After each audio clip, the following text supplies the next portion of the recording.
नमस्कार दोस्तों, जय जोहार। मैं कौशल तिवारी और बिहनिया संध्या में आपका स्वागत है।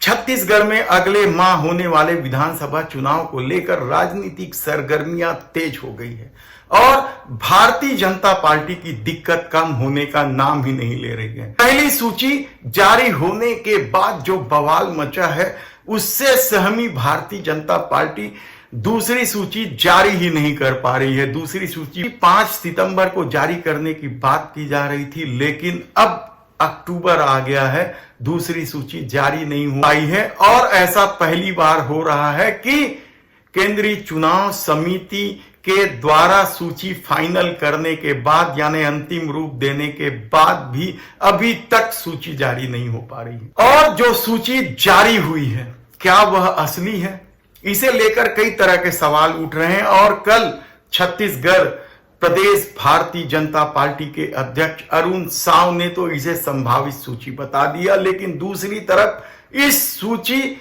को असली बताया जा रहा है और इस पर बकायदा गुप्तचर एजेंसियों की रिपोर्ट ली जा रही है कि आखिर यह सूची किसने लीक की। भारतीय जनता पार्टी में सूची लीक होने को लेकर बेहद ही बवाल।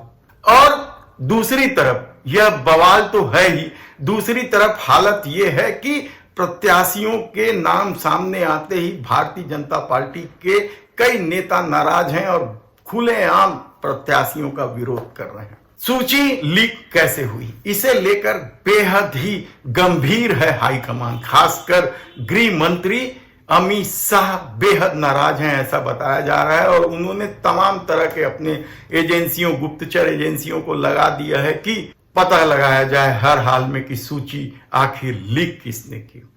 कुछ नाम सामने भी आने, उनमें से एक नाम है कैप्टन अभिमन्यु, हरी भूमि से संबंधित है और कहा जा रहा है कि सूची लीक इसी व्यक्ति ने की है।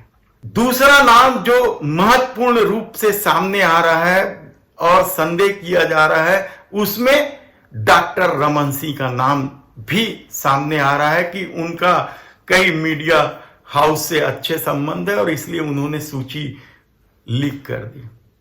इस संभावना के साथ की सूची तो कल जारी कर ही दी जाएगी। और तीसरा व्यक्ति जिस पर संदेह किया जा रहा है रमन सिंह के करीबी माने जाने वाले विक्रम सिसोदिया, बेहद ही प्रभावपूर्ण रहे हैं डॉक्टर रमन सिंह की सरकार के समय ही। और कहा जा रहा है कि जो सूची लीक हुई है वह इन्हीं ने की है।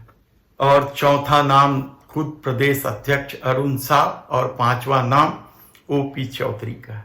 सूची लीक किने की, इसे लेकर हाईकमान तो नाराज ही है। और जिस तरीके से जांच की जा रही है, खोजबीन की जा रही है, तलाशी अभियान चलाया गया है, उससे ऐसा लगता है कि आने वाले दिनों में जिसने भी यह सूची लीक की है उसकी खैर नहीं। तो दूसरी तरफ प्रदेश अध्यक्ष अरुण साव को आकर सफाई देना पड़ा कि कोई सूची लीक नहीं हुई और उन्होंने यहां तक कहा कि यह सूची जो चल रही है वह संभावित सूची है।